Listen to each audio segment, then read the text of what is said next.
వారిని ఎప్పుడు ఉండాలి రావాలి కదా? ఏ ఊరు నుంచి వస్తారు వారిని? రోజు ఎన్ని గంటలకు వస్తారా పై మీరు చెప్పలేదు. రోజు ఎంతకు వస్తారు సార్?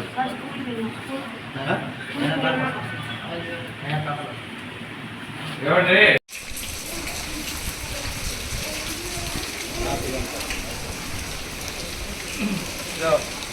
వాటర్ లీకేజ్ చూడండి, చిన్న పని. 10 రూపాయలు ట్యాప్ బిగించుకుంటే పోయేది అది.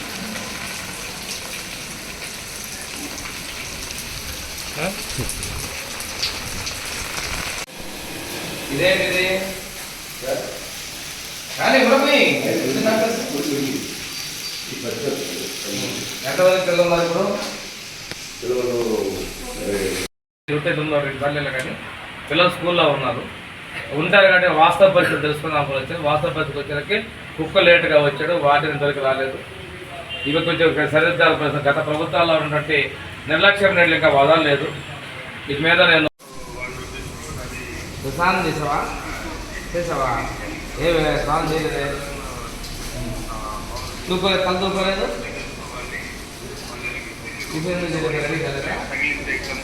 ఈరోజు సిబ్బంది కూడా ఉండవలసిన సమయంలో రాకపోవడం కూడా జరుగుతూ ఉంది. వీళ్ళందరి మీద తగిన చర్యలు కూడా తీసుకోమని చెప్పి డీటీ సోషల్ వెల్ఫేర్కి నేను ఆదేశించడం జరిగింది. ఈ మధ్యకాలంలో మనం చూస్తూ ఉన్నాం, హాస్టల్స్లో అతిసారం రావటం, వ్యాధులు రావటం చూస్తూ ఉన్నాం. వీలైనంత వరకు కూడాను ప్రత్యేకమైనటువంటి హెల్త్ కార్డ్ సిస్టమ్ కూడా పిల్లల ఆరోగ్య పరిస్థితిని నమోదు చేసుకోవటం, ఆ పిల్లల ఆరోగ్యం కోసం వాళ్ళ పరిరక్షణకి మా ప్రభుత్వం పూర్తిగా బాధ్యత తీసుకోవడం కూడా జరుగుతూ ఉంది. ఈరోజు ఉన్నటువంటి ఫలితాలు చూసుకున్నట్టు, ఈరోజు ఉన్నటువంటి చర్యలు తీసుకుంటే గత ప్రభుత్వంలో చేసినటువంటి పాపాలే ప్రతిఫలిస్తున్నాయి. ట్యాబ్స్ కావచ్చు, నేను ఇంకా ఆడపిల్ల వస్తుగా మరీ దారుణంగా ఉందని చెప్పేసి మీడియా మిత్రులు చెప్తా ఉన్నారు. అవి కూడా ఒకసారి విజిట్ చేస్తాను.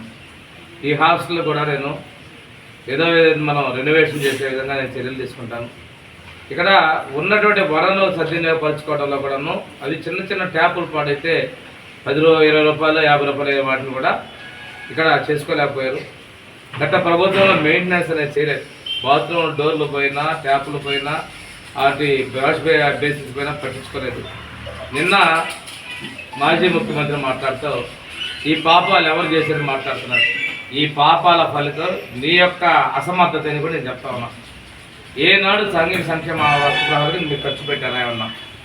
అక్కడ శానిటేషన్ మీద మీరు ఏమైనా దృష్టి సాధించారా?